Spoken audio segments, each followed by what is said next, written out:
माँ की रुला देने वाली हिंदी कहानी। हेलो माँ, मैं राजू बोल रहा हूँ। कैसे हो माँ? मैं ठीक हूँ बेटे। ये बताओ तुम और बहू दोनों कैसे हो? हम दोनों ठीक हैं माँ, आपकी बहुत याद आती है।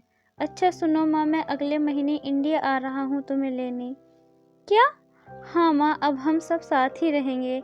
नीतू कह रही थी कि माँ जी को अमेरिका ले आओ, वहाँ अकेली बहुत परेशान हो रही होंगी। हेलो, सुन रही हो माँ? हाँ बेटे, बूढ़ी आंखों से खुशी की अश्रुधारा बह निकली। बेटे और बहू का प्यार नस नस में दौड़ने लगा। जीवन के 70 साल गुजार चुकी सावित्री ने जल्दी से अपने पल्लू से आंसू पूछे और बेटे से बात करने लगी। पूरे 2 साल बाद बेटा घर आ रहा था। बूढ़ी सावित्री ने मोहल्ले भर में दौड़ दौड़ कर ये खबर सबको सुना दी। सब खुश थे कि चलो बुढ़ापा चैन से बेटे और बहू के साथ गुजर जाएगा। राजू अकेला आया था।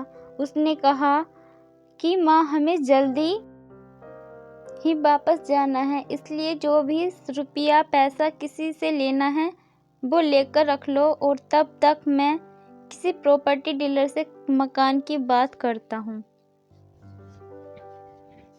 मकान? माँ ने पूछा। हाँ माँ, अब ये मकान बेचना पड़ेगा, वरना कौन इसकी देखभाल करेगा? हम सब तो अब अमेरिका में ही रहेंगे। बूढ़ी आंखों ने मकान के कोने कोने को ऐसे निहारा जैसे किसी अबोध बच्चे को सहला रही हो। आनन फानन और औने पौने दाम में राजू ने मकान बेच दिया। सावित्री देवी ने वो जरूरी सामान समेटा जिससे उनको बहुत ज़्यादा लगाव था। राजू टैक्सी मंगवा चुका था।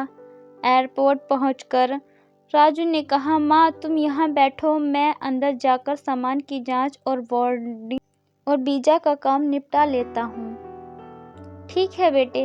सावित्री देवी वहीं पास की बेंच पर बैठ गई।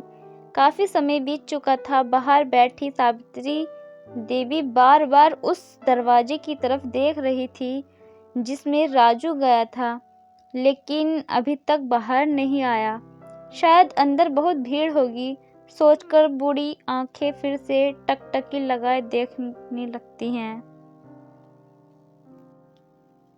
अंधेरा हो चुका था। एयरपोर्ट के बाहर गमी कम हो चुकी थी। माँ जी, किसी से मिलना है? एक कर्मचारी ने वृद्धा से पूछा। मेरा बेटा अंदर गया था टिकट लेने, वो मुझे अमेरिका लेकर जा रहा है, सावित्री देवी ने घबराकर कहा। लेकिन अंदर तो कोई पैसेंजर नहीं है। अमेरिका जाने वाली फ्लाइट तो दोपहर में ही चली गई। क्या नाम था आपके बेटे का?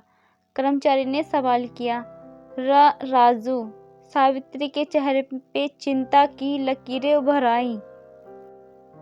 कर्मचारी अंदर गया और कुछ देर बाद बाहर आकर बोला, माँ जी, आपका बेटा राजू तो अमेरिका जाने वाली फ्लाइट से कब का जा चुका। क्या? वृद्धा की आंखों से आंसुओं का सैलाब फूट पड़ा। बूढ़ी माँ का रोम रोम कांप उठा। किसी तरह वापसी घर पहुंची, जो अब बिक चुका था। रात में घर के बाहर चबूतरे पर ही सो गई। सुबह हुई तो दयालु मकान मालिक ने एक कमरा रहने को दे दिया। पति की पेंशन से घर का किराया और खाने का काम चलने लगा।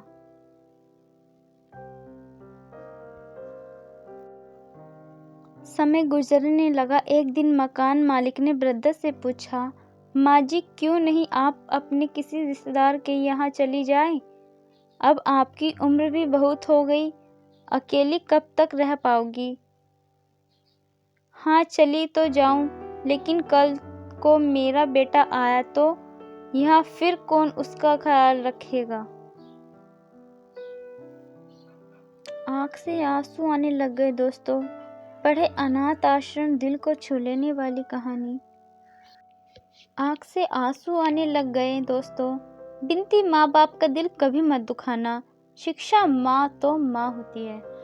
हेलो फ्रेंड्स, कैसी लगी हमारी आज की स्टोरी पसंद आए तो वीडियो को लाइक एंड शेयर ज़रूर करें और चैनल पर नए हैं तो चैनल को सब्सक्राइब करें, बेल आइकन को प्रेस करें ताकि आने वाले हर वीडियो का नोटिफिकेशन आपको मिलता रहे। मिलते हैं अगली वीडियो में, तब तक के लिए धन्यवाद।